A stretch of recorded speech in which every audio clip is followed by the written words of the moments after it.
वसुदेवसुतं देवं कंसचाणूरमर्दनं देवकी परमानंदम कृष्णं वन्दे जगद्गुरुं। श्रीकृष्णं वन्दे जगद्गुरुं। श्रीकृष्णं वन्दे जगद्गुरुं।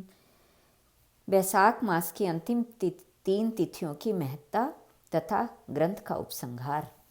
शुद्धदेव जी कहते हैं, राजेंद्र, वैशाख के शुक्ल पक्ष में जो अंतिम 3 त्रयोदशी दशी से लेकर पूर्णिमा तक की तिथियां हैं, वे बड़ी पवित्र और शुभकारक हैं। उनका नाम पुष्करणी है। वे सब पापों का क्षय करने वाली है।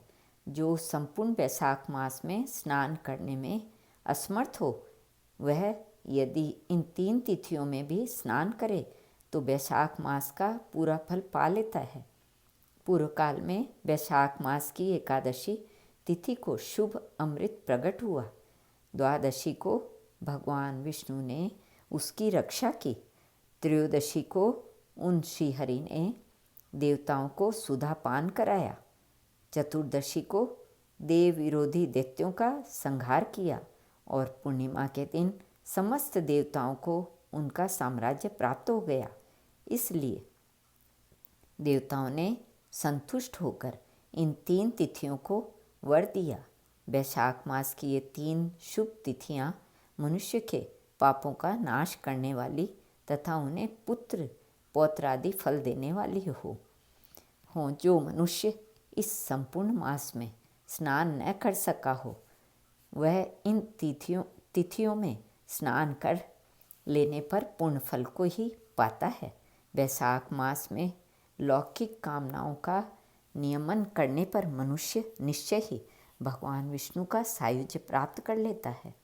महीने भर नियम निभाने में असमर्थ मानव यदि उक्त 3 दिन भी कामनाओं का संयम कर सके तो उतने से ही पूर्ण फल को पाकर भगवान विष्णु के धाम में आनंद का अनुभव करता है। इस प्रकार वर देकर देवता अपने धाम को चले गए। अतः पुष्करणी नाम से प्रसिद्ध अंतिम 3 तिथियां पुण्यदायिनी, समस्त पाप राशि का नाश करने वाली तथा पुत्र पौत्र को बढ़ाने वाली है। जो वैशाख मास में अंतिम 3 दिन गीता का पाठ करता है, उसे प्रतिदिन अश्वमेध यज्ञ का फल मिलता है। जो उक्त तीनों दिन विष्णु सहस्र नाम का पाठ करता है, उसके पुण्य फल का वर्णन करने में इस भूलोक तथा स्वर्गलोक में कौन समर्थ है। पूर्णिमा को सहस्त्र नामों के द्वारा भगवान मधुसूदन को दूध से नहलाकर मनुष्य पापहीन वैकुंठ धाम में जाता है। वैशाख मास में प्रतिदिन भागवत के आधे या चौथाई श्लोक का पाठ करने वाला मनुष्य ब्रह्म भाव को प्राप्त होता है। जो वैशाख के अंतिम 3 दिनों में भागवत शास्त्र का श्रवण करता है, वह जल से कमल के पत्ते की भांति कभी पापों से लिप्त नहीं होता। उक्त तीनों दिनों के सेवन से कितने ही मनुष्यों ने देवत्व प्राप्त कर लिया, कितने ही सिद्ध हो गए और कितनों ने ब्रह्मत्व पा लिया। ब्रह्म ज्ञान से मुक्ति होती है अथवा प्रयाग में मृत्यु होने से या वैशाख मास में नियमापूर्वक प्रातःकाल जल में स्नान करने से मोक्ष की प्राप्ति होती है।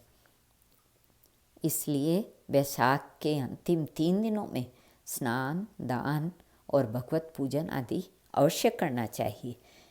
वैशाख मास के उत्तम महात्म का पूरा वर्णन रोग शोक से रहित जगदीश्वर भगवान नारायण के सिवा दूसरा कौन कर सकता है। तुम भी वैशाख मास में दान आदि उत्तम कर्म का अनुष्ठान करो। इससे निश्चय ही तुम्हें भोग और मोक्ष की प्राप्ति होगी। इस प्रकार मिथिलापति जनक को उपदेश देकर शुद्धदेव जी उनकी अनुमति ले वहाँ से जाने का विचार किया। तब राजर्षि जनक ने अपने अभ्युदय के लिए उत्तम उत्सव कराया और शुद्धदेव जी को पालकी पर बिठाकर विदा किया। वस्त्र, आभूषण, गौ, भूमि, तिल और सुवर्ण आदि से उनकी पूजा और वंदना करके राजा ने उनकी परिक्रमा की। तत्पश्चात उनसे विदा हो महातेजस्वी एवं परम यशस्वी श्रुतदेव जी संतुष्ट हो प्रसन्नतापूर्वक वहाँ अपने स्थान को गए। राजा ने वैशाख धर्म का पालन करके मोक्ष प्राप्त किया। नारद जी कहते हैं, अम्बरीश, यह उत्तम उपाख्यान मैंने तुम्हें सुनाया है, जो कि सब पापों का नाश तथा संपूर्ण संपत्तियों को देने वाला है। इससे मनुष्य भुक्ति, मुक्ति, ज्ञान एवं मोक्ष पाता है। नारद जी का यह वचन सुनकर महायशस्वी राजा अम्बरीश मन ही मन बहुत प्रसन्न हुए। उन्होंने बाह्य जगत के व्यापारों से निवृत्त होकर मुनि को साष्टांग प्रणाम किया और अपने संपूर्ण वैभवों से उनकी पूजा की।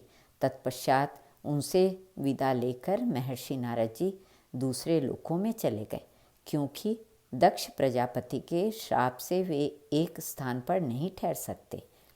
राजर्षि अम्बरीश भी नारद जी के बताए हुए सब धर्मों का अनुष्ठान करके निर्गुण परब्रह्म परमात्मा में विलीन हो गए।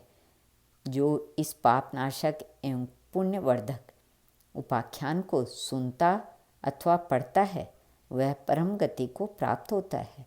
जिनके घर में यह लिखी हुई पुस्तक रहती है, उनके हाथ में मुक्ति आ जाती है। फिर जो सदा इसके श्रवण में मन लगाते हैं, उनके लिए तो कहना ही क्या।